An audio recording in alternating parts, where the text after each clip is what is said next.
Praise the Lord. സ്നേഹമുള്ളവരെ, നമ്മുടെ രക്ഷയ്ക്ക് തടസ്സം നമ്മിൽ വസിക്കുന്ന പാപമാണ്. പാപബോധമില്ലാത്ത അവസ്ഥ ഹൃദയത്തിൽ കുഷ്ഠം പിടിച്ചതുപോലെയാണ്. 1 പത്രോസ് 4:18 തിരുവചനം നമ്മോട് ചോദിക്കുന്നു, നീതിമാന്മാർ പോലും കഷ്ടിച്ചാണ് രക്ഷപ്പെടുന്നതെങ്കിൽ ദുഷ്ടൻ്റെയും പാപികളുടെയും സ്ഥിതി എന്തായിരിക്കും? നമ്മുടെ ആത്മാവിൻ്റെ അവസ്ഥയെപ്പറ്റി നാം ചിന്തിക്കണം. നമ്മുടെ ആത്മാവിനാണ് സൗഖ്യം ലഭിക്കേണ്ടത്. കൂദാശകൾ ആത്മാവിൻ്റെ സൗഖ്യത്തിനുള്ളതാണ്. നമ്മുടെ ആത്മാവിന് ദൈവത്തെ കാണുവാനുള്ള വിശുദ്ധി ഉണ്ടായിരിക്കണം. വിശുദ്ധി കൂടാതെ ആർക്കും ദൈവത്തെ ദർശിക്കുവാൻ സാധിക്കുകയില്ല. ഹെബ്രായർ 12:14-15 തിരുവചനങ്ങളിൽ പറയുന്നു, എല്ലാവരോടും സമാധാനത്തിൽ വർത്തിച്ച് വിശുദ്ധിക്ക് വേണ്ടി പരിശ്രമിക്കുവിൻ. വിശുദ്ധി കൂടാതെ ആർക്കും കർത്താവിനെ ദർശിക്കുവാൻ സാധിക്കുകയില്ല. ദൈവകൃപ ആർക്കും നഷ്ടപ്പെടാതിരിക്കാൻ ശ്രദ്ധിക്കുവിൻ. വിദ്വേഷത്തിൻ്റെ വേര് വളർന്ന് ഉപദ്രവം ചെയ്യാതിരിക്കാൻ സൂക്ഷിക്കുവിൻ.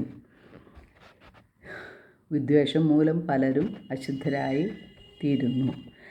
സങ്കീർത്തനം 32:1 സങ്കീർത്തകൻ പറയുന്നു, അതിക്രമങ്ങൾക്ക് മാപ്പും പാപങ്ങൾക്ക് മോചനവും ലഭിച്ചവൻ ഭാഗ്യവാൻ. കർത്താവ് കുറ്റം ചുമത്താത്തവനും ഹൃദയത്തിൽ വഞ്ചന ഇല്ലാത്തവനും ഭാഗ്യവാൻ. നമ്മുടെ പാപങ്ങൾക്കും അതിക്രമങ്ങൾക്കും മോചനം കിട്ടിയാൽ നാം ഭാഗ്യവാന്മാരാണ്. അതിനായി നാം പാപങ്ങൾ ഏറ്റുപറയണം. അപ്പോൾ നമ്മുടെ പാപങ്ങൾ യേശു ക്ഷമിക്കും. കർത്താവിനോട് അടുക്കുവാനുള്ള തടസ്സങ്ങൾ നാം എടുത്തു മാറ്റണം. വിദ്വേഷവും വെറുപ്പും വൈരാഗ്യവും അഹങ്കാരവും അസൂയയും അതുപോലെ ക്ഷമിക്കാൻ പറ്റാത്ത അവസ്ഥകളും എല്ലാം നമ്മുടെ ഹൃദയത്തിൽ നിന്ന് നമ്മൾ മാറ്റിക്കളയണം. കാരണം ഇവയെല്ലാം നമ്മുടെ ഹൃദയത്തിലെ തടസ്സങ്ങളാണ്. ദൈവത്തോട് അടുക്കുവാനുള്ള തടസ്സങ്ങളെ നാം നീക്കി കഴിഞ്ഞാൽ മാത്രമേ നമുക്ക് യേശുവിൻ്റെ തിരുരക്തത്താൽ കഴുകപ്പെടാൻ സാധിക്കുകയുള്ളൂ.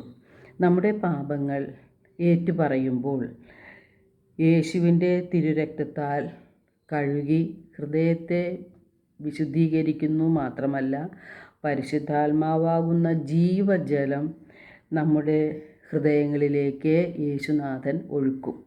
യേശു തരുന്ന പരിശുദ്ധാത്മാവ് നമ്മുടെ ആത്മാക്കളെ സുഖപ്പെടുത്തും. ആത്മാവിൻ്റെ രോഗമാണ് യഥാർത്ഥത്തിൽ പാപം. പാപം മോചിക്കപ്പെട്ടാൽ നമുക്ക് വിശുദ്ധി ലഭിക്കും. നാം പാപങ്ങൾ ഏറ്റുപറയണം. നാം പാപങ്ങൾ ഏറ്റുപറയാതെ അവയെല്ലാം മറച്ചു വയ്ക്കുമ്പോൾ അവയെല്ലാം കർത്താവ് കാണുന്നുണ്ട്, അറിയുന്നുണ്ട് എന്നൊരു ബോധ്യം വേണം. കർത്താവിൻ്റെ കണ്ണുകൾ സൂര്യനേക്കാൾ 10,000 മടങ്ങ് പ്രകാശമുള്ളതാണ്. കർത്താവിൻ്റെ മുൻപിൽ ഒന്നും മറഞ്ഞിരിക്കുകയില്ല. നമുക്ക് വിശുദ്ധി ലഭിക്കണമെങ്കിൽ, നമ്മുടെ ഹൃദയത്തിൽ സന്തോഷവും സമാധാനവും ലഭിക്കണമെങ്കിൽ, നമുക്ക് പരിശുദ്ധാത്മാവിനെ ലഭിക്കണമെങ്കിൽ, നമുക്ക് സന്തോഷത്തോടെ ഈ ലോക ജീവിതം നയിക്കണമെങ്കിൽ, സ്വർഗരാജ്യത്തിൽ പ്രവേശിക്കണമെങ്കിൽ നമുക്ക് നമ്മുടെ ഉള്ളിലുള്ള പാപത്തിൻ്റെ സ്വാധീനം എടുത്തു മാറ്റണം. നമ്മിൽ പാപം ഉണ്ടായിരിക്കരുത്. നമ്മുടെ പൗരത്വം സ്വർഗത്തിലാണ്.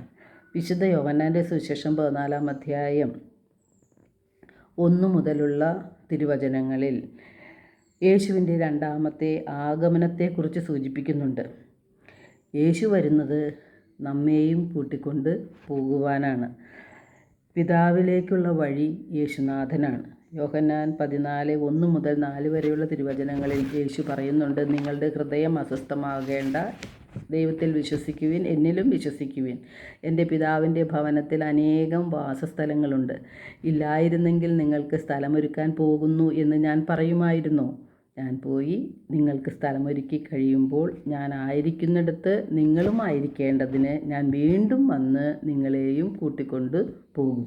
അപ്പോൾ യേശുനാഥൻ വീണ്ടും വരുന്നത് യേശുവിൻ്റെ രണ്ടാമത്തെ ആഗമനത്തിൻ്റെ ഉദ്ദേശം നമ്മളെയും കൂട്ടി പിതാവിൻ്റെ അടുക്കിലേക്ക്, സ്വർഗരാജ്യത്തിലേക്ക് പോകുവാനാണ്. അപ്പോൾ നാം എന്താണ് ചെയ്യേണ്ടത്? നാം അനുതപിക്കണം, മാനസാന്തരപ്പെടണം, നമ്മുടെ പാപങ്ങൾ ഏറ്റുപറഞ്ഞ് പാപമോചനം നാം നേടിയെടുക്കണം. പാപങ്ങൾ മോചിക്കപ്പെടുമ്പോൾ പരിശുദ്ധാത്മാവിനാൽ നിറയുവാൻ നമുക്ക് സാധിക്കും. പരിശുദ്ധാത്മാവിൻ്റെ പ്രേരണ അനുസരിച്ച് ജീവിക്കുമ്പോൾ നമുക്ക് വിശുദ്ധിയിൽ വരാൻ സാധിക്കും. നാം വിശുദ്ധിയിൽ വരുമ്പോൾ പരിശുദ്ധാത്മാവ് നമ്മോടൊത്ത് വസിക്കും. നമുക്ക് സ്വർഗരാജ്യത്തിൽ പ്രവേശിക്കുവാനും നിത്യജീവനിലേക്ക് കടക്കുവാനും സാധിക്കും. എല്ലാവർക്കും ഒരു നല്ല ദിനം ആശംസിക്കുന്നു. ദൈവം നമ്മെ ഓരോരുത്തരെയും സമൃദ്ധമായി അനുഗ്രഹിക്കട്ടെ.